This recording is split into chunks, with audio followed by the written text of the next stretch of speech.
What is going on, guys? Welcome to Greggles TV Daily. Let's get into the tech news.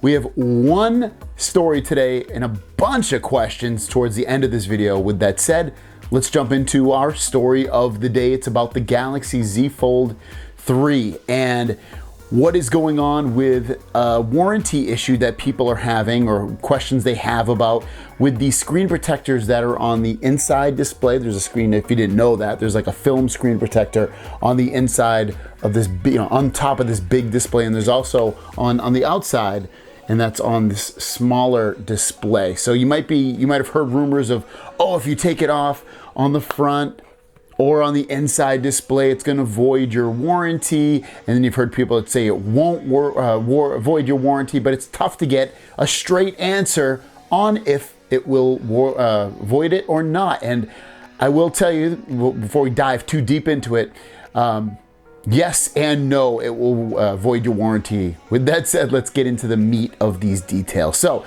Shane Starnes, who's also known as Droid Modder X on YouTube, I'll link his channel and his Twitter down below.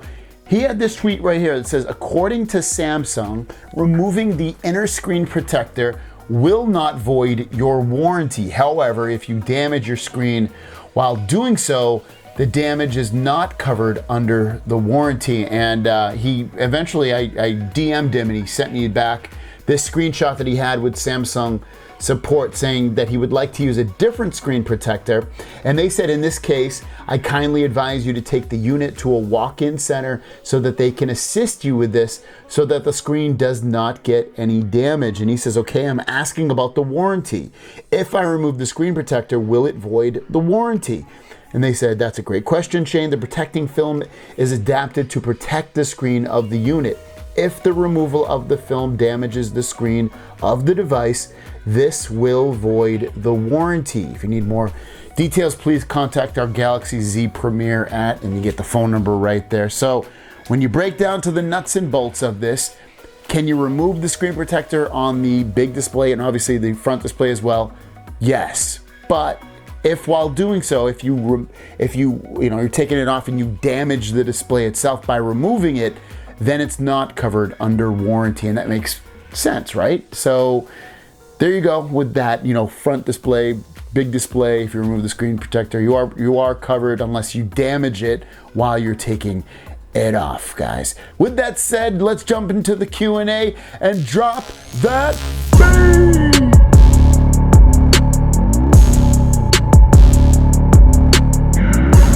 Neil Gillette drops a long paragraph of a question saying, Greg, I've had my Fold 3 for about a week now, coming from my Note 20 Ultra. Really thinking about returning for two reasons. One, the battery life, and two, how fragile it is because of my career. I am in and out of vehicles and got the Samsung case with S Pen.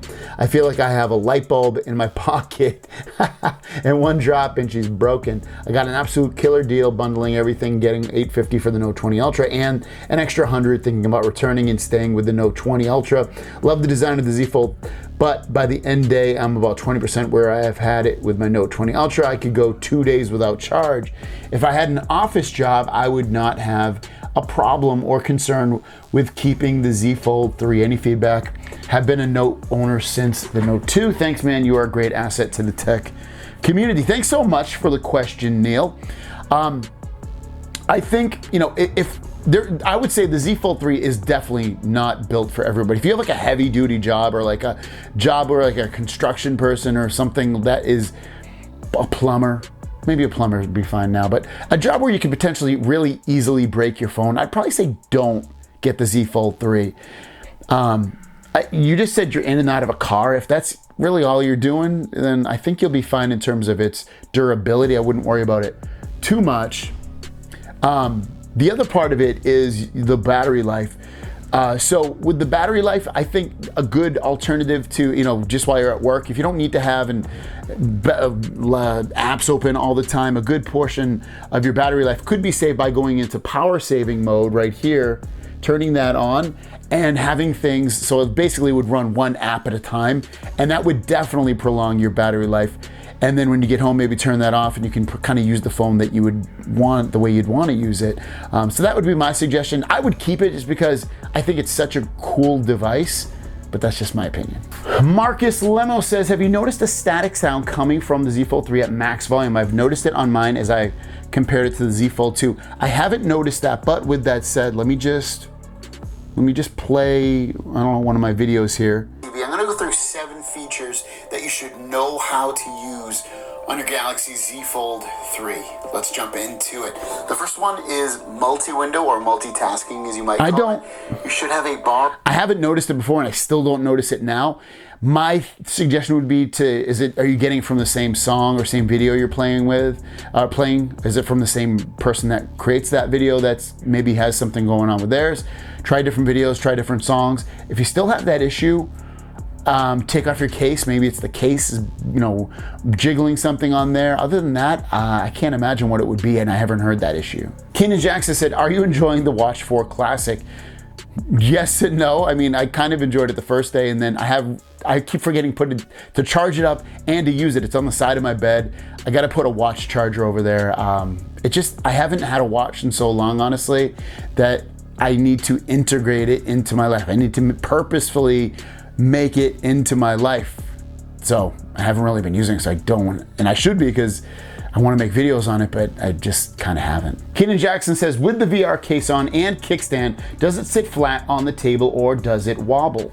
So Keenan, I believe you're talking about this case right here with the kickstand from VRS, and I haven't been using it, but I did lay it on my table, and it is not wiggling at all, so you'll be absolutely fine with this not wiggling. Moyin Salahedine says, does it harm my Galaxy Buds 2 if I keep them in the case all day, because even if I only use them for 1 or 2 hours a day? No, it shouldn't harm them at all. So they're not gonna overcharge, they're not gonna keep charging, so you'll be absolutely fine.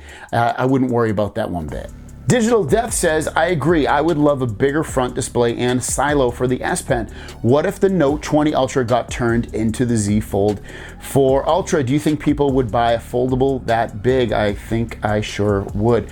It sounds like you mean with what would happen if they changed the name of the Galaxy Z Fold 4 Ultra to Note 22 folding phone or something. Yeah, I think it would be an easy marketing thing. I just don't think they're gonna, I think if they do call the Note phone the folding phone, I think they'd call it the Galaxy Z Note Ultra or something like that. That's what I think they would end up doing. So I think if they do the things that I think they have the potential of doing, of siloing the S Pen inside of the phone and making bigger displays, I think there is a market for that. I think people would buy it, and I think people would be even more happy about the phone, because at that point, probably also get a bigger battery too. And our last question comes from Buddhist Elder, who says, Greg, I was wondering if I could get somewhere to basically have a new battery put into my Note, and if it's wise. And just from a quick Google search, it looks like yes, you can replace it.